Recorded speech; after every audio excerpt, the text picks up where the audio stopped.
अध्यात्म विज्ञान कोई धर्म या संप्रदाय नहीं है, ये स्पिरिचुअल साइंस है जो कुदरत के कानून पर आधारित है। ये विज्ञान पूरे ब्रह्मांड के सभी रहस्यों को उजागर करता है और जीवन के सभी पहलुओं को समझने के लिए एक नई दृष्टि देता है। इसी को आर्ट ऑफ विजन कहते हैं, दुनिया को देखने की एक नई दृष्टि, जो अध्यात्म विज्ञानी परम पूज्य स्वामी श्री कमलेशानंद जी के निर्देशन में सनातन सत्य का अनुसंधान कर हमारे जीवन को प्रकाशित करे। जय सच्चिदानंद। मन वचन काया की अवस्था अलग अलग हो सकती है कर्मों के फलस्वरूप, मगर हम जो है नाटक जिसकी हाजिरी में हो रहा है, हमारे जीवन में कोई परिवर्तन नहीं होता है, क्योंकि हम नाटक से अलग हैं। क्या है? हमारी हाजिरी में नाटक हो रहा है, हम खुद नाटक कर रहे नहीं। और अगर हम नहीं होते तो नाटक होता ही नहीं। बराबर क्या? तो जीवन नाटक है। क्या है? और नाटक की तरह ही देखो, तभी आपको जीवन जीने में आनंद आता है। हर दिन एक एक एपिसोड खत्म होता है और वो एपिसोड दोबारा नहीं, और वो एपिसोड को सच्चा मानना, यही आपकी अज्ञानता है। ये भ्रांति को निकालना पड़ेगा। नाटक तो होता रहेगा, निकालना है भ्रांति। क्या निकालना है? भ्रांति। बस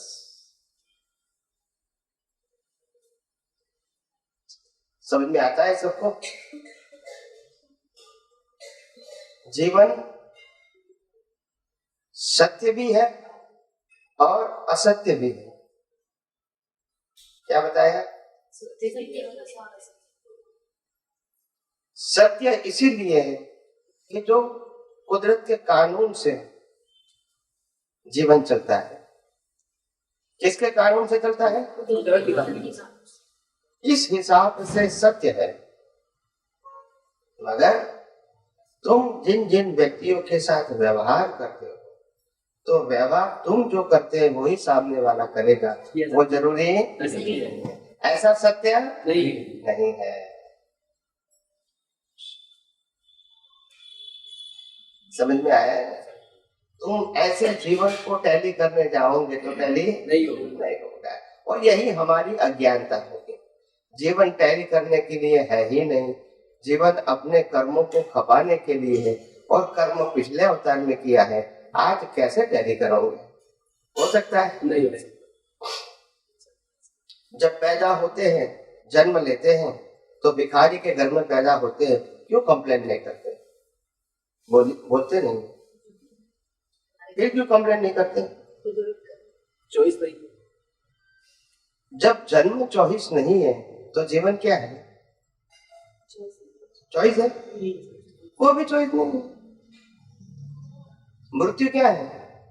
चॉइस है? मृत्यु की चॉइस नहीं। चॉइस क्या है? जीवन ऐसा है जो श्वासोश्वास के साथ कंटिन्यूस चलता है, और हम इसको रोक सकते नहीं। वो चलता ही रहेगा, और श्वास बंद हो जाएगा तो नाटक भी बंद हो जाएगा। करने की जरूरत नहीं। समझ में आया? मगर अगर श्वास बंद हो गया तो भी आत्मा से कोई मतलब नहीं।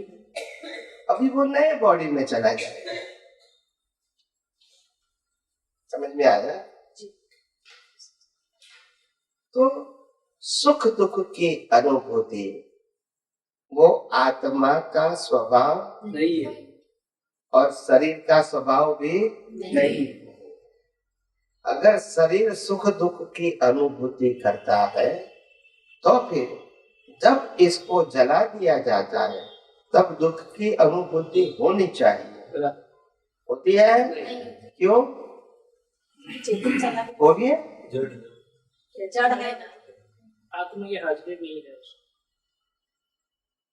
जड़ को सुख दुख की अनुभूति नहीं होती, और चेतन को भी सुख दुख की अनुभूति नहीं होती, जड़ को भी नहीं होती है लेकिन लोग साथ में और चेतन को भी नहीं। अनुभूति इसको होती है जिसकी रॉन्ग बिलीफ है। मैंने पहले ही नॉट का एग्जाम्पल दे दिया आपको। नॉट होने से दुख नहीं हुआ, नॉट मेरी है वो मानने से। तो बिलीफ से सुख दुख है, अवस्था से सुख दुख नहीं।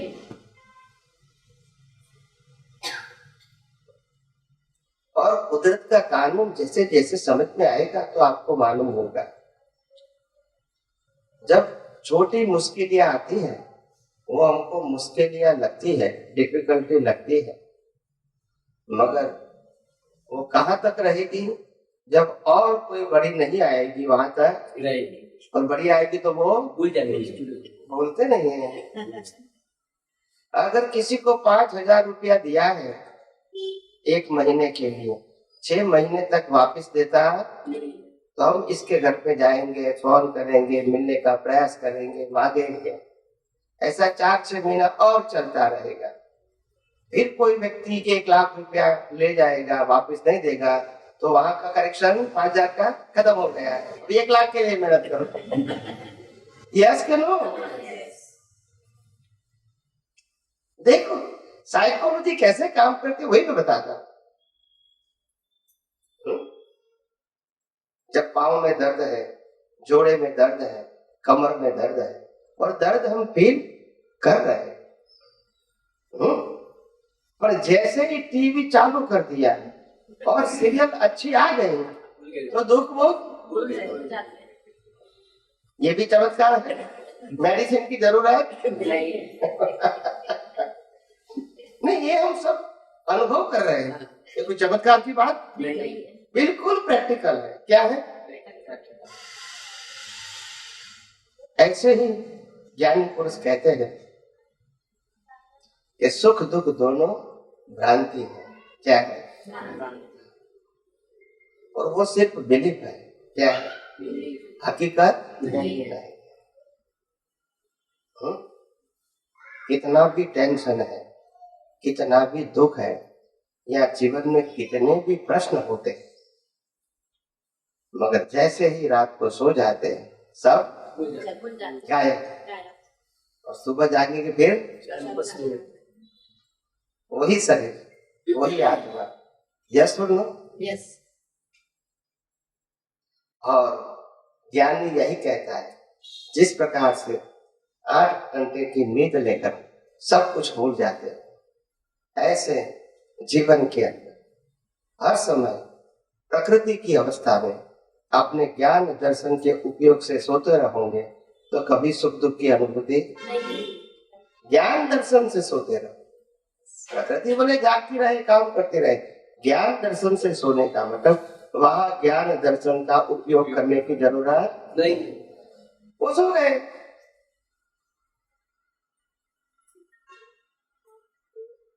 सपने में भी क्रिया होती है और जागेंगे तब भी क्रिया होती है, मगर ज्ञानी कहते हैं तुम जिसको सपना कहते हो वो तो सपना है, मगर तुम जिसको जागृत अवस्था कहते हैं वो भी सपना ही है। सपना है।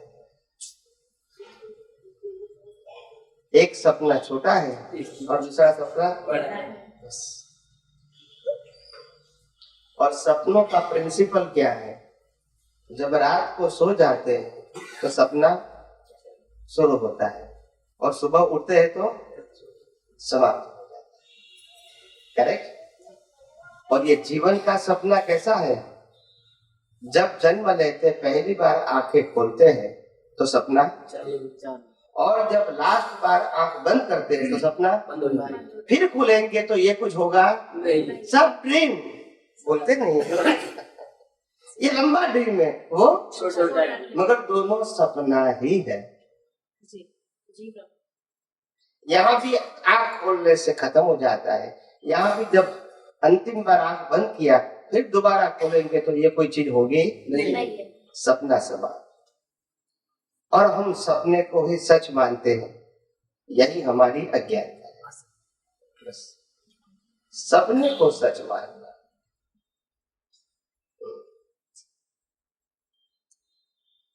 तो कहने का मतलब ये है, हम अपने जीवन में अगर आगे बढ़ना चाहते हैं ज्ञान दर्शन से, तो वास्तविकता को समझना पड़ेगा। भ्रांति का ज्ञान तो हमारे पास बहुत है, रिलेटिव सत्य का ज्ञान बहुत है। सनातन सत्य जानते नहीं, कुदरत का कानून हम जानते नहीं, और कुदरत के कानून से एक समय के भी लिए हम बाहर नहीं है। स्वामी जी, जब पूरा प्रोग्राम ही फीड है तो हम निर्भय होकर जी सकते हैं कि भाई जो होना है वो निश्चित ही है। क्यों नहीं जी सकते? नहीं, भय से जीने से क्या संजोग बदल जाएंगे? तो मतलब क्या है? नहीं तो मतलब क्या है? अगर हम भय से जिएंगे तो भी संजोग बदलने वाले नहीं, तो फिर भय से जीने का मतलब क्या है? और जैसे एक्सक्यूज आ जाता है ना कि जैसे जो होगा देखा जाएगा, एक एक्सक्यूज आ गया ना, जैसे कि भाई जैसे सुबह कुछ भी प्लानिंग करते हैं, फ्यूचर प्लानिंग करते हैं, तो एक एक्सक्यूज आ जाता है ना, जो भविष्य में लिखा है वो तो फिक्स ही है, फिर क्या है ऐसा? नहीं, फिक्स है वो बराबर है। फिक्स क्या है वो हमको मालूम नहीं, इसीलिए हर व्यक्ति प्रयास करती है। तो प्रयास करने का किसने मना किया? हो सकता है आपके प्रयास से प्रॉफिट भी हो सकता है, और आपके प्रयास से लॉस भी हो सकता है। आपके प्रयास से आप बच भी सकते हैं, और आपके प्रयास से आप मर भी, या सुनो, हो सकता है आपके प्रयास से सफल भी हो सकते हैं, और आपके प्रयास से निष्फल भी हो सकते हैं। मगर प्रयास करना किसने मना किया? क्योंकि उसका फल क्या है, रिजल्ट क्या है, वो हमको मालूम नहीं है, इसीलिए प्रयास करते हैं। तो किसने मना किया? देखो, राम ने प्रयास किया था रावण को समझाने का, किया था कि नहीं? फेल हुए। कृष्ण भगवान ने दुर्योधन को समझाने का प्रयास किया था, फेल हुए। तो समझाने का किसने मना किया? भगवान महावीर ने भी गोसालों को समझाया था, नहीं माना, क्या करेंगे? तो प्रयास करना कोई मना नहीं है, मगर कुदरत कहती है फल वही आएगा जो आपके कर्म में लिखा है। वो आप जानते हैं या नहीं? और आज कर्म का फल मैं दे रहा हूं, कुदरत, वहां आपकी मर्जी नहीं चलेगी। और इसीलिए राम भी रावण को समझाने में फेल हुए, युद्ध करना ही पड़ा। और कृष्ण भगवान दुर्योधन को समझाने में फेल हुए, महाभारत होनी। क्या करेंगे?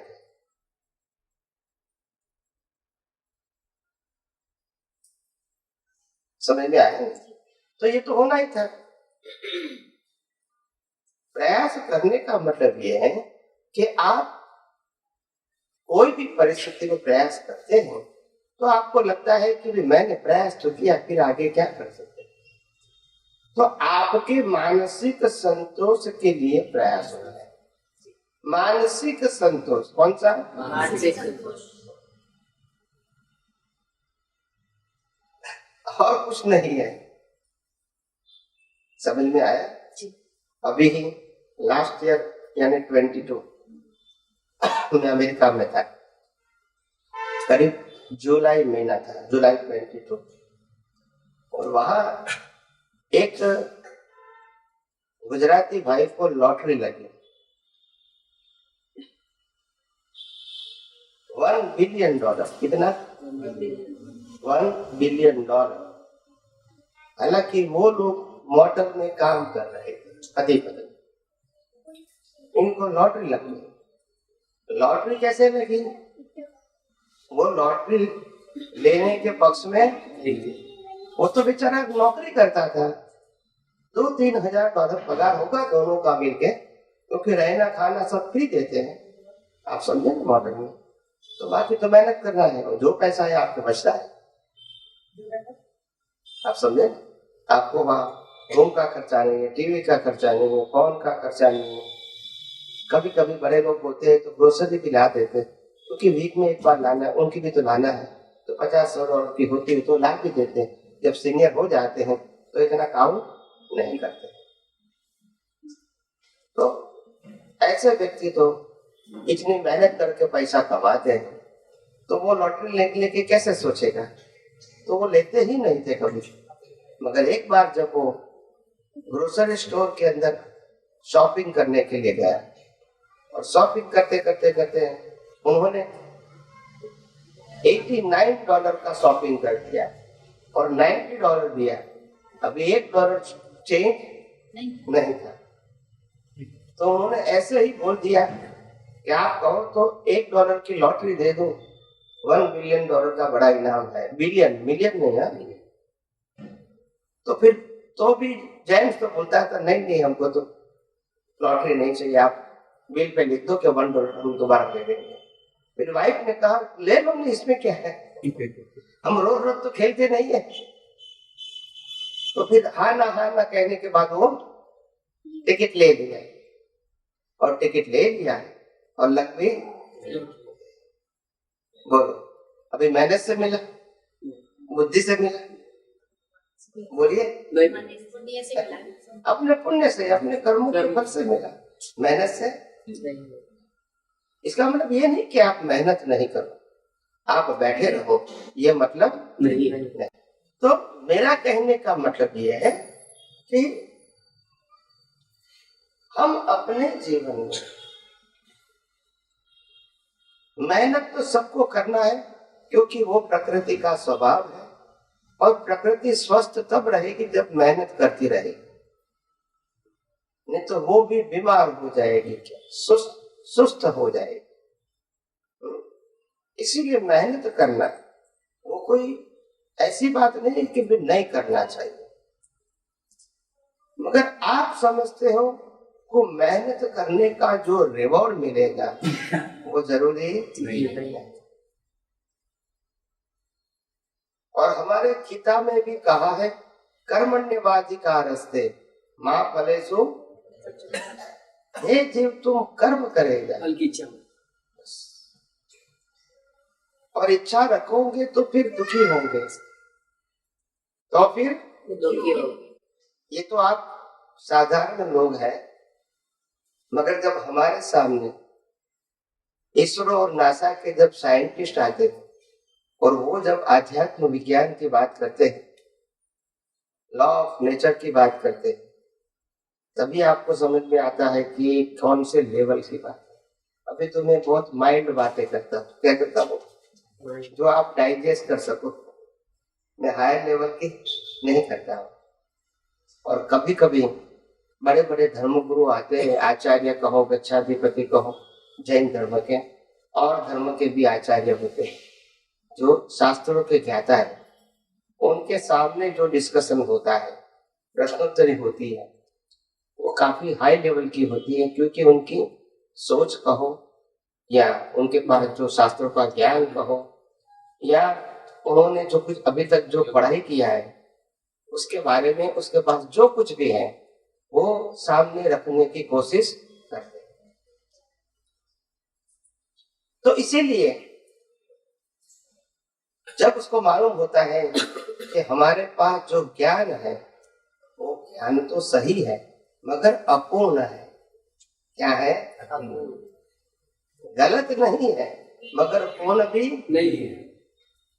तो फिर धीरे धीरे उसको मालूम हो जाता है, धीरे धीरे मालूम हो जाता है। जैसे जैसे बातचीत होती है और प्रश्न करते रहेंगे और वो उत्तर देते रहेंगे, या तो वो प्रश्न करेंगे और हम उत्तर देंगे, तो वो समझ जाएंगे कि हमारे पास उत्तर नहीं है।